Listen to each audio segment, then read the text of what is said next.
Lagay ng panahon, Biyernes 7 ng Pebrero taong 2025. Magandang araw po sa inyong lahat.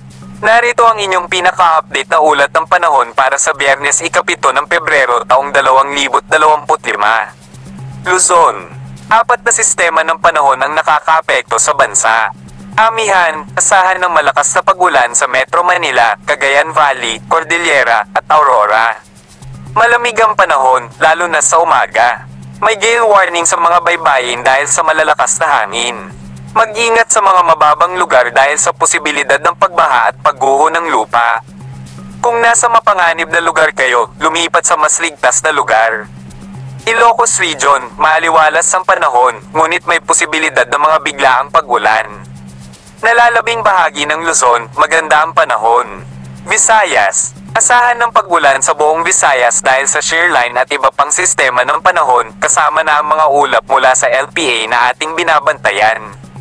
Ang mga ulap mula sa LPA ay itinutulak ng shear line patungo sa Visayas, kaya mas malakas ang ulan.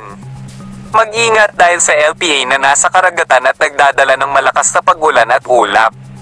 Mindanao. Ang Mindanao ay maaapektuhan ng easterlies at ng LPA. May mga cloud clusters sa karagatan ng Mindanao na posibleng maging bagyo. Patuloy ang pag-monitor. Ang Caraga at Davao ay makakaranas ng pag-ulan na posibleng magdulot ng pagbaha at pagguho ng lupa. Babala. Dahil sa shear line, inaasahan ng malakas na pag-ulan sa Albay, Sorsogon, Masbate, Northern Samar, Samar, at Eastern Samar. Mag-ingat sa posibilidad ng pagbaha at pagguho ng lupa.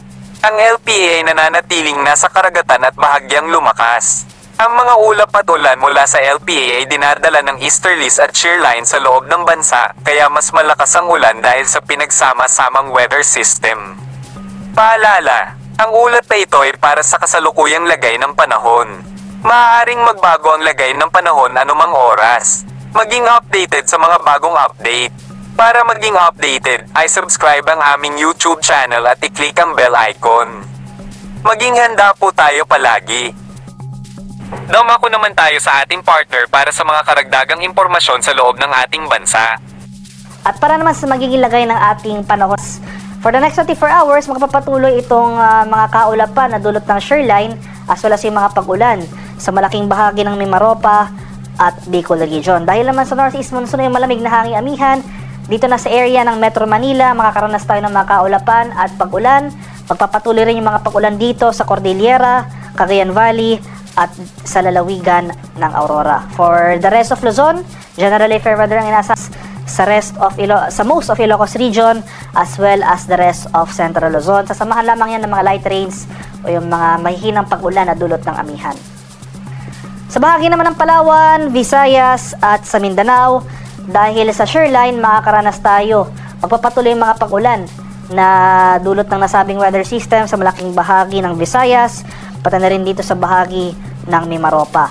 At dahil naman sa easterlies, asahan natin itong mga kaulapan at kalat-kalat na pag-ulan, pagkulog at pagkidlat sa silangang bahagi ng Mindanao, sa mga areas yan ng Caraga at Davao Region. Pinaka-maapektuhan pa rin ng shear line itong area ng Eastern Visayas, kaya maganda po tayo sa mga banta ng pagbaha at pagguho ng lupa, dahil nasan pa rin natin na tuloy-tuloy ang pag-ulan na ating mararanasan.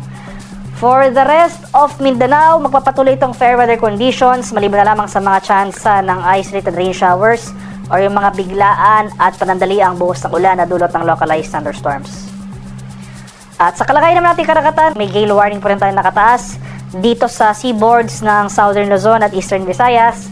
Or in particular, may gale warning po tayo sa northern and eastern coasts ng Catanduanes, northern and eastern coasts ng Northern Samar at itong eastern coast ng Eastern Samar. Kaya sa ating mga kababayang mangingisda at may mga maliliit na sasakyang pandagat sa mga areas na ito, huwag po muna tayong pumalaot dahil makakaranas tayo ng maalong karagatan na dala ng hanging amihan.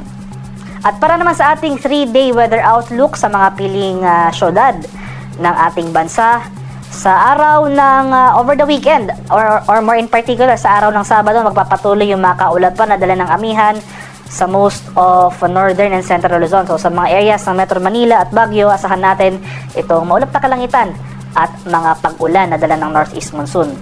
Pero itong area naman ng Bicol Region sa Legazpi City, dahil naman sa shoreline, ito nga yung convergence ng mainit at malamig na hangin, magpapatuloy itong mga tuloy-tuloy at malalakas na kaulapan at mga buhos ng ulan. Improving weather conditions sa ating inaasahan sa most of northern and central Luzon starting Sunday and Monday. So fair weather conditions sa ating inaasahan. Kung may mga pag-ulan na tayong mararanasan, ito yung mga light rains o pag-ambon lamang. Sa bahagi naman ng Visayas, improving weather conditions na ating inaasahan over the weekend sa mga syudad ng Metro Cebu, Iloilo City at Tacloban City. Magpapatuloy itong bahagyang maulap hanggang sa maulap na papawirin. Sasamahan lamang yan ng mga biglaan at panandaliang pag-ulan na dulot ng thunderstorms. At pagsapit naman ng Monday next week, dahil sa epekto nitong posible epekto nitong Intertropical Convergence Zone o ITCZ, inasahan natin na posible tayong makaranas ng mataas na tsansa ng kaulapan at kalat-kalat ng mga pag-ulan, pagkulog at pagkilat sa malaking bahagi ng Visayas. Sa areas naman ng Mindanao, for the next 3 days over the weekend, magpapatuloy yung maaliwanas sa panahon sa malaking bahagi ng Mindanao, fair weather conditions, mainit at maalinsangan, at may tsansa pa rin ng mga pag-ulan na dulot ng thunderstorms. Pero itong eastern section ng Mindanao, more in particular itong mga lugar ng Caraga at Davao Region, starting on Monday, dahil rin sa ITCZ, asahan rin natin itong mataas na tsansa ng mga pag-ulan. Inaasahan natin yung mga pag-ulan na ito magtatagal ng buong araw, pero for that day, the rest of Mindanao, fair weather ang ating inaasahan. At ito naman yung ating latest weather advisory. So starting today, ito pong mga area sa mga lalawigan ng Albay, Sorsogon, Masbate, Northern Samar, Samar at Eastern Samar makakaranas ng heavy to intense rains. Moderate to heavy rains naman ang posible nating maranasan dito sa mga lugar, sa mga areas ng Oriental Mindoro, Romblon, Marinduque, sa Camarines Provinces, Catanduanes, Biliran, Leyte, Southern Leyte at Dinagat Islands. Kaya sa mga nabanggit na lugar, maganda pa tayo sa mga banta ng pagbaha at pagguho ng lupa dahil inasahan natin na significant yung mga pag-ulan na ating posibleng maranasan for the next 24 hours. Starting Saturday afternoon, aakyat yung axis ng ating shoreline o yung salubungan ng ating mainit at malamig na hangin. Posible pa rin yung heavy to intense rains sa areas ng Northern Samar, Sorsogon, Albay at Catanduanes. Samantala, moderate to heavy rains ang posibleng maranasan sa Oriental Mindoro, Marinduque, Romblon, Quezon, Camarines Provinces, Masbate, Biliran, Leyte at Southern Leyte. And pagsapit ng Saturday afternoon to Sunday afternoon, at patuloy yung pag-akyat ng axis ng ating shoreline.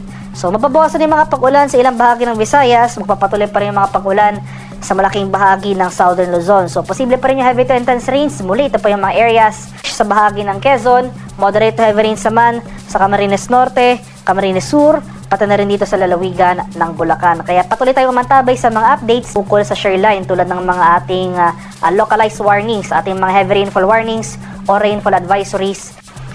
At ang haring araw dito sa Kamaynilaan ay lulubog mamayang 5:58 ng hapon at sisikat naman sa ganap na 6:23 ng umaga.